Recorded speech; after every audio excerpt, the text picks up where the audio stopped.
We're in the middle of this brand new space race, one that promises to connect every single corner of our globe. But here's the thing. As we're reaching for the stars, we might be creating a huge, unforeseen problem right here in our own atmosphere. So let's get into it. And this really gets to the core paradox we need to unpack here. To stop our orbit from getting clogged with junk, the industry has come up with a strategy that has a surprising and potentially dangerous side effect for the very air we all depend on. I mean, it's a classic case, right? You solve one problem, only to create a completely new one. So to really get a handle on this problem, we first have to wrap our heads around the incredible scale of what's happening just a few hundred kilometers up. The new race for space is on, and boy, is it filling up our orbit like never before. Yeah, we're not talking about just a handful of satellites anymore. We're talking about companies like SpaceX with its Starlink network, building what they call mega-constellations. Think of them as massive swarms of interconnected satellites all working together to basically blanket the entire Earth. So, get this. As of early 2026, we're looking at around 15,000 active satellites up there. But that number? It's about to explode. I mean, companies have plans already in the works for tens of thousands more. Some have even filed paperwork with ambitions for up to 1 million satellites. It's just mind-boggling. And, the reasons for this boom are pretty compelling. We're talking about bringing high-speed internet to the most remote corners of the globe, creating entirely new AI infrastructure in orbit, and getting these unbelievably detailed views of our own planet.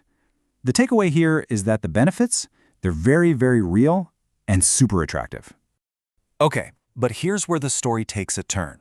See, these satellites don't last forever, and the way we've decided to get rid of them, well, that's what's turning our upper atmosphere into what some scientists are now calling a crematorium in the sky.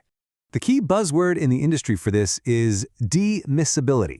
The whole idea is simple. Instead of letting old satellites just float around as dangerous space junk, you actually design them to completely burn up.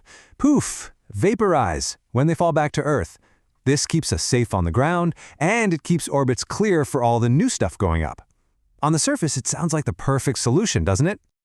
But of course, this whole process of intentionally burning things up has consequences. And that crematorium metaphor, it's really powerful because it perfectly captures what's happening. We are systematically burning thousands of objects, and the ash that's left over, it doesn't just vanish into thin air. So think of it like a pollution pipeline. A satellite does its job for, say, 5 to 10 years. Then mission control guides it back down into the atmosphere. The friction is so intense it just vaporizes. But here's the catch. It's what they're made of. We're talking mostly aluminum alloys. And when they burn, they turn into these tiny metallic nanoparticles that get shot directly into the stratosphere, where they can just hang out for years.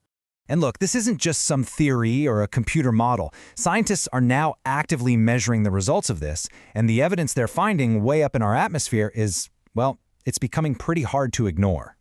And the speed of this change is just wow. Think about it. Just back in 2022, re-entries were adding about 17 metric tons of aluminum oxides. A year later, in 2023, NASA planes were actually flying up and sampling these metals high in the stratosphere. And then, by 2024, we crossed this major line in the sand. For the first time ever, we became the main source of this kind of atmospheric aluminum, more than all the natural meteorites combined. This chart right here really shows you what a fundamental shift we're talking about.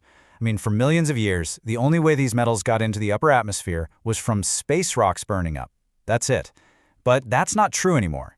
The bar representing us, human activity, has now officially shot past the natural one.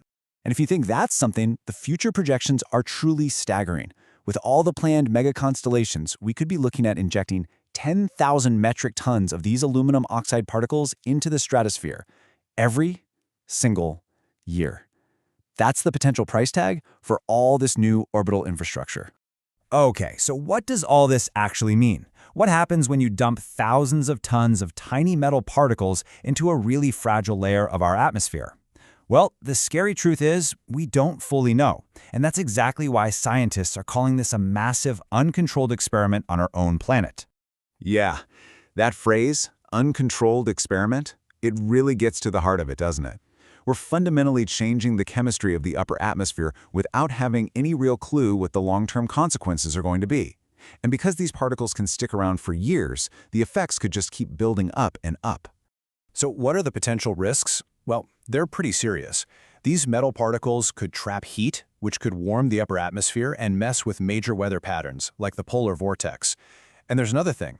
They might act as these little platforms for chemical reactions that destroy ozone molecules. That could slow down, or maybe even reverse, the healing of the ozone layer that we've all worked so hard to protect. So you've got this slow, creeping danger building in our atmosphere. But at the same time, there's a much more immediate threat: orbital crowding. I mean, with so many satellites packed up there, the risk of a massive collision is a very real, very fast-moving problem that just makes everything more complicated. Just how immediate is that risk? There's something called the crash clock, which basically measures how stable our orbit is. It estimates that if every satellite suddenly stopped its automatic collision avoidance, dodging each other, a catastrophic crash could happen in as little as 3.8 days.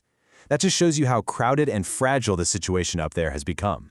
So on one hand, you've got these incredible benefits from all this new tech. But on the other, we have these really serious growing risks, both in orbit and in our atmosphere. So the big question is, how do we find a balance? What's the path forward here?